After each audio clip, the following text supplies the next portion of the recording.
यह है साथियों नीला कान प्लांट और इसके अंदर का ये फूल देखिए। वैसे तो पहले ये बिल्कुल देसी की तरह खिला था, लेकिन शाम तक होते होते ये रेड कलर इसने अख्तियार कर लिया और रेड कलर में ये तब्दील हो गया है और बिल्कुल सुर्ख एकदम से इसका कलर हो गया है और बेहतरीन किस्म का ये फूल खिला है। ये फूल बिल्कुल नहीं फटा है और पूरी तरीके से जैसे ज़्यादातर नीला कान के फूल अगर खिलते भी हैं तो फट जाते हैं। वैसे तो बहुत कम नीला कान प्लांट के अंदर फूल आते हैं, लेकिन अगर आते भी हैं तो वो फट जाते हैं।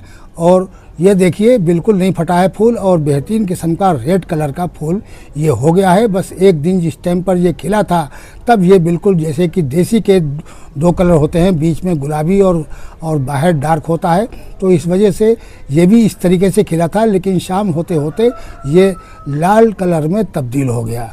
बहुत ही प्यारा फूल ये लग रहा है नीला कान प्लांट का। और इसी तरीके से आज हमारा एक और प्लांट के अंदर फूल खिला है जो बेबी अडेनियम में ग्राफ्टिंग हमने पिछली साल करी थी, तो उसमें आज पहला फूल खिला है और बहुत ही सुंदर फूल उसका भी खिला है साथियों। ये देखिए ज़बरदस्त किस्म की फ्लावरिंग हुई है। ये भी रेड कलर में फूल खिला है और रेड कलर में ये इसमें वाइट रंग की शेड पड़े हुए हैं, यानी चित्तियाँ पड़ी हुई हैं और कुछ ब्लैकिश भी मारता है इसका अंदर से किनारी। तो ये 3 कलर इसके अंदर लगभग आ रहे हैं। अभी छोटा सा ही फूल खिला है और पहला फूल खिला है ये देखिए, और बहुत ही प्यारा फूल इसके अंदर ये लग रहा है, क्योंकि ये हमने बहुत छांट के बेहतरीन किस्म के ग्राफ्ट इसके ऊपर किए थे और बहुत उसी तरीके से इसकी फ्लावरिंग भी शुरू हो गई है। और आज इस प्लांट में देखिए 2 ग्राफ्ट हमने कर रखे हैं, तो इसके अंदर तो अभी बड्स छोटे हैं, लेकिन इसके अंदर आज फूल एक इस साइड में खिल गया है। बाकी के 3 प्लांट हमारे और हैं, तो उनके अंदर भी अब 1-2 दिन के अंदर ही फ्लावरिंग शुरू हो जाएगी। हेलो गाइस एवरीवन, कैसे हैं आप लोग? आप देख रहे हैं my YouTube channel the Mughals heaven. Mughal heaven में आप लोगों का स्वागत है। तो इस टाइम पर अडेनियम के अंदर फ्लावरिंग बहुत अच्छी हो रही है और सभी अडेनियम लवर अपने अपने प्लांटों से काफ़ी इंजॉय ले रहे हैं। बेहतरीन किस्म की इस टाइम पर फ्लावरिंग हो रही है।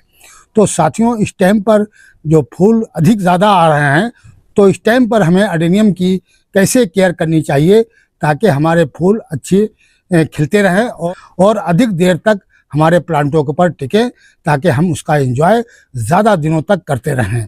तो इसके लिए मुझे साथियों अब सुबह सुबह में करीब 8 बजे के टाइम पर आप आते ही अपने अडेनियम के अंदर पानी दे दें, क्योंकि गमले सारे इस टाइम पर सूख जाते हैं, एक दिन के अंदर ही सूख जाते हैं, यानी शाम तक आपका एक एक गमला सूख जाएगा। अगर आप उसको 2 इंच खोद के भी देखेंगे तो वहाँ तक भी मिट्टी सूख जाती है, क्योंकि छोटे छोटे पोट होते हैं, सेलो पोट जिसके अंदर अडेनियम लगे होते हैं, तो उसकी मिट्टी बहुत जल्दी सूख जाती है। गर्मी बहुत तेज़ पड़ने लगी है और इस वजह से उसको पानी की इस टाइम पर बिल्कुल कमी नहीं होनी चाहिए। और पानी की कमी अगर ज़रा भी हो गई तो आपके फूल जो हैं वो गिरने लगेंगे और कम दिन में खिलके और गिर जाएंगे। तो इस वजह से हमें पानी टाइम पर देते रहेंगे तो हमारे फूल जो हैं वो काफ़ी दिन तक खिले रहेंगे और इस तरीके से हम रोज़ाना इंजॉय करते रहेंगे।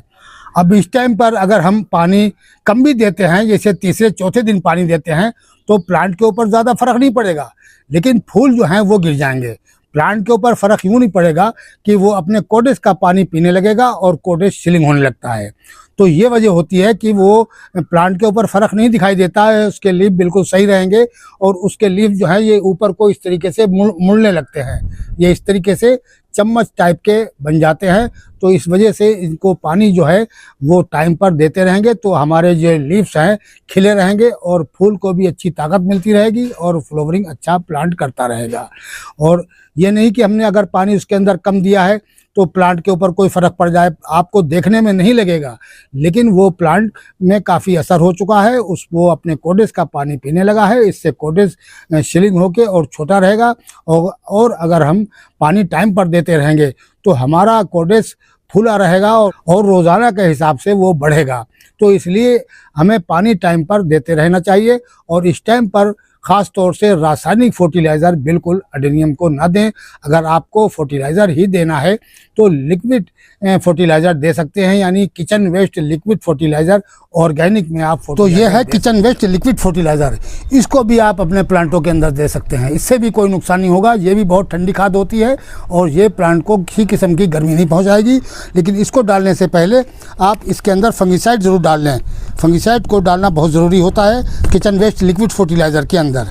तो इसको आप इस तरीके से डाल के और अच्छी तरीके से इसको चला लें और उसके बाद में अपने प्लांटों को आप इस तरीके से डाल दीजिए। ये तो ये भी हम अपने प्लांटों के अंदर इस टाइम पर दे सकते हैं, और वो भी 4-5 रोज़ के बाद। और इसके डोज को और हल्का कर लें, यानी किचन वेस्ट लिक्विड फर्टिलाइज़र लें अगर एक आधा लीटर आपने, तो उसको कम से कम 5 लीटर पानी के अंदर मिला के और सारे प्लांटों के अंदर डाल दीजिए। तो इस तरीके से भी अपने प्लांटों को हम फर्टिलाइज़र दे सकते हैं। सिर्फ रासायनिक फर्टिलाइज़र इस टाइम पर देना बंद कर दें इसको, यानी ऑर्गेनिक फर्टिलाइज़र कोई सा भी हो, चाहे आप बायो इंजाइम दे दें तो बायो इंजाइम भी बहुत ही बेहतरीन किस्म का फर्टिलाइज़र होता है, लेकिन वो भी हल्की मात्रा के अंदर। जैसे कि आपने 1 लीटर के करीब पानी ले लिया और 1 लीटर पानी के अंदर आप इस 2 टीस्पून के करीब आप इंजाइम को मिलाएंगे। बहुत हल्की मात्रा में ही डालना है इसको। ये आलू का इंजाइम है, बहुत ही प्यारा काम करता है।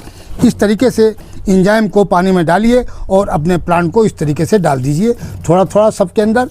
ये इस तरीके से सारे प्लांटों के अंदर आप इंजाइम डाल सकते हैं। ये इंजाइम जो है वो बहुत ही ठंडा फर्टिलाइज़र है और ये हीट ज़्यादा गर्मी नहीं करेगा प्लांट को, और इससे प्लांट को किसी किस्म का नुकसान नहीं होगा। तो इसके अंदर जो न्यूट्रिएंट्स होते हैं वो बहुत ही ज़्यादा होते हैं। काफ़ी बायो इंजाइम के अंदर इतने न्यूट्रिएंट्स होते हैं जैसे कि सीवीड के अंदर होते हैं या ह्यूमिक एसिड के अंदर होते हैं, उतने ही इंजाइम के अंदर भी न्यूट्रिएंट्स होते हैं। तो प्लांट को पूरे न्यूट्रिएंट्स मिलेंगे और प्लांट किसी किस्म को प्लांट को नुकसान नहीं होगा। ओवरडोज इसका होता नहीं है। ये बेहतरीन किस्म का आप इसके अंदर चाहे रोज़ डालिए आप, लेकिन रोज़ाना फर्टिलाइज़र कौन देता है। लेकिन आप हम एक मिसाल के तौर पे कह रहे हैं आपसे, आप इसको अगर दूसरे तीसरे दिन भी डालते रहेंगे या 8 दिन के बाद भी डालते रहेंगे तो प्लांट अच्छी ग्रोथ करता रहेगा। तो इस तरीके से आप बायो एंजाइम को भी दे सकते हैं, क्योंकि फर्टिलाइज़र जो होते हैं वो काफ़ी गर्म होते हैं। यानी कोई सा रासायनिक तो बहुत ही ज़्यादा गर्म होता है, वो अपनी गर्मी की बेस पे कोडेस को अगर ओवरडोज हो गया तो कोडेस को गला देता है रख के एकदम से।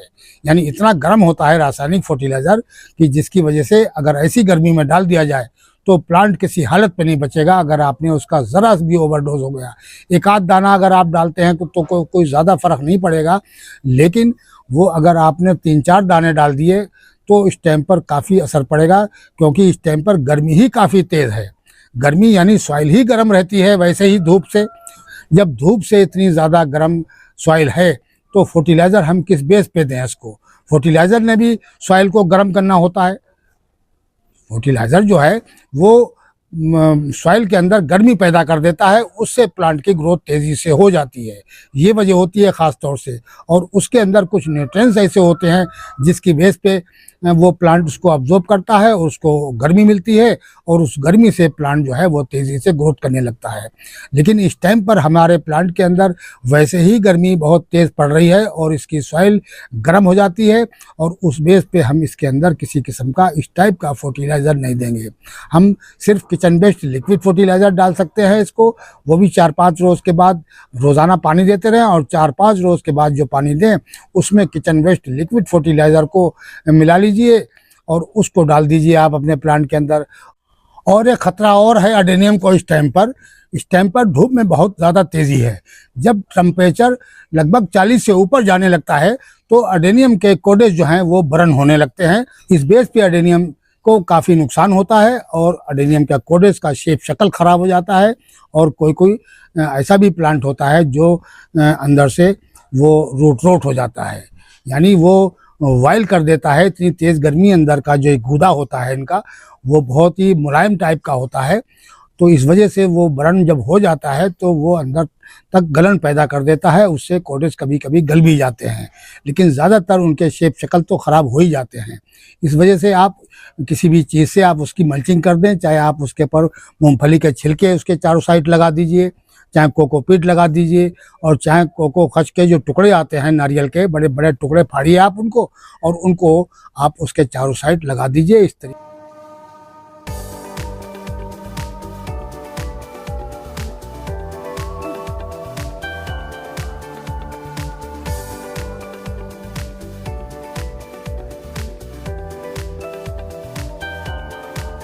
तरीके से आप जिस साइड से धूप पड़ रही हो उस साइड में लगा दीजिए। बेहतरीन किस्म का आपका कॉटेज जो है सेफ रहेगा। और ऊपर से ब्रांचों को कोई ज़रूरत नहीं है, उनको ढकने की बिल्कुल ज़रूरत नहीं है। उनको जितनी तेज़ धूप लगेगी उतना ही सही रहेगा। सिर्फ यह है कि वर्ड्स वगैरह जब आते हैं तो वो गिरने लगते हैं, बस इतना सा नुकसान होता है। लेकिन हमें स्टेम के इसी महीने की फ्लावरिंग अच्छी होती है। बाकी फूल तो सारे पूरी साल आते रहते हैं, बरसात में भी आएंगे, लेकिन बरसात में ही पानी गिरने से, बरसात में जैसे ही वर्ड्स के ऊपर पानी पड़ता है तो उससे वो काले होकर नीचे गिर जाते हैं। जो बरसात के बाद में फ्लावरिंग होती है वो काम की होती है। वो बहुत ही प्यारी फ्लावरिंग होती है जो सर्दियों तक टिकती है, यानी डोरमेंसी से आने से पहले तक, नवंबर तक वो फ्लावरिंग होती रहती है। तो बहुत ही प्यारा उस टाइम पर फ्लावरिंग होती है एडेनियम के अंदर। और इस टाइम से भी अच्छी उस टाइम पर फ्लावरिंग होती है, क्योंकि उस टाइम का फूल 8 से 10 दिन तक खूब अच्छी तरीके से टिकता है और बहुत अच्छी एंजॉय होती है इस टाइम पर। तो साथियों, एक तो आपने अपने कॉटेज को किसी भी चीज़ से मल्चिंग करनी है। दूसरे एक काम और बहुत बेहतरीन काम है, वो अगर आप इस तरीके से करेंगे तो आपका प्लांट की ग्रोथ बहुत प्यारी होगी और किसी किस्म का उसके अंदर नुकसान भी नहीं होगा। तो वो क्या काम करना है, जैसे धूप के अंदर तेज़ी पैदा हो, यानी 12-1 बजे के टाइम पर आप आइए और आपने एडेनियम में पानी नहीं देना है।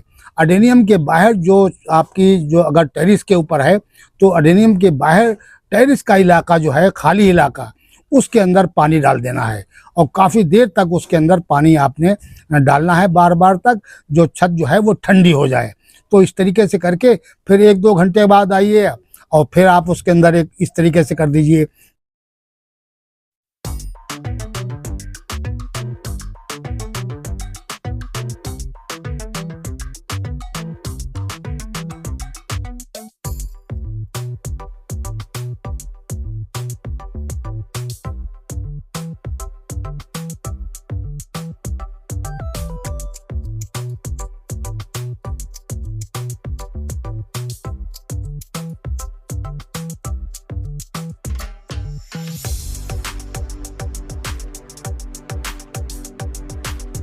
तो क्या होगा उससे, जब वो पानी सूखेगा तो एक भाप बन के उड़ेगा, वो यानी मॉइस्चर बना देगा। वो मॉइस्चर एडेनियम को बहुत फ़ायदेमंद होगा। एडेनियम अपने पत्तों से और अपनी ब्रांचों से भी मॉइस्चर को खींचता है। तो जब मॉइस्चर बना के हम उसको देंगे बरसात जैसा, तो एडेनियम की ग्रोथ बहुत प्यारी होगी और फ्लावरिंग भी उसकी बहुत अच्छी होगी। तो ये काम भी आप कर सकते हैं। और रोज़ाना के हिसाब से आप 1-2 बजे आइए और अपने प्लांटों को इस तरीके से प्लांट के बाहर जितना इलाका खाली है उन इलाकों पे पानी डाल दीजिए। और छोटे छोटे टपों के अंदर कुछ पानी भर के भी रख दें आप चारों साइड में, उससे भी मॉइस्चर जो उड़ेगा वो एडेनियम अपने अंदर अब्जॉर्ब करेगा अपनी ब्रांचों, अपने लीव्स के थ्रू, और एडेनियम की ग्रोथ बहुत अच्छी उससे होती है। यह है साथियों नीला कान प्लांट, और इसके अंदर का ये फूल देखिए। वैसे तो पहले ये बिल्कुल देसी की तरह खिला था, लेकिन शाम तक होते होते ये रेड कलर इसने अख्तियार कर लिया और रेड कलर में ये तब्दील हो गया है और बिल्कुल सुर्ख एकदम से इसका कलर हो गया है और बेहतरीन किस्म का ये फूल खिला है। ये फूल बिल्कुल नहीं फटा है और पूरी तरीके से, जैसे ज़्यादातर नीला कैन के फूल अगर खिलते भी हैं तो फट जाते हैं। वैसे तो बहुत कम नीला कान प्लांट के अंदर फूल आते हैं, लेकिन अगर आते भी हैं तो वो फट जाते हैं।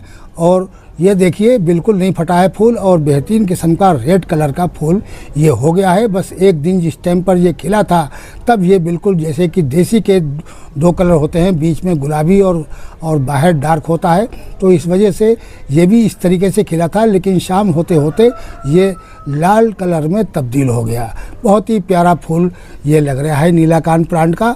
और इसी तरीके से आज हमारा एक और प्लांट के अंदर फूल खिला है जो बेबी एडेनियम में ग्राफ्टिंग हमने पिछली साल करी थी, तो उसमें आज पहला फूल खिला है और बहुत ही सुंदर फूल उसका भी खिला है साथियों।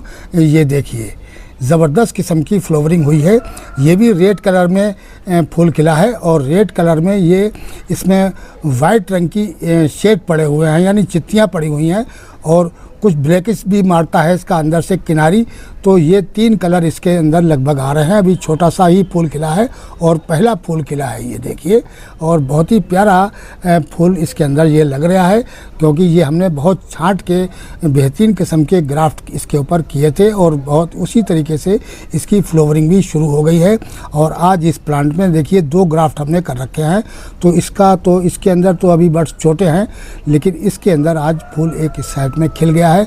बाकी के 3 प्लांट हमारे और हैं, तो उनके अंदर भी अब 1-2 दिन के अंदर ही फ्लावरिंग शुरू हो जाएगी। तो साथियों, वीडियो कैसा लगा? आज के वीडियो में इतना ही। मिलते हैं अगले वीडियो में नए टॉपिक और नए कंटेंट के साथ। अगर हमारा वीडियो अच्छा लगे तो प्लीज़ लाइक कीजिए, शेयर कीजिए और सब्सक्राइब कीजिए। शुक्रिया, धन्यवाद।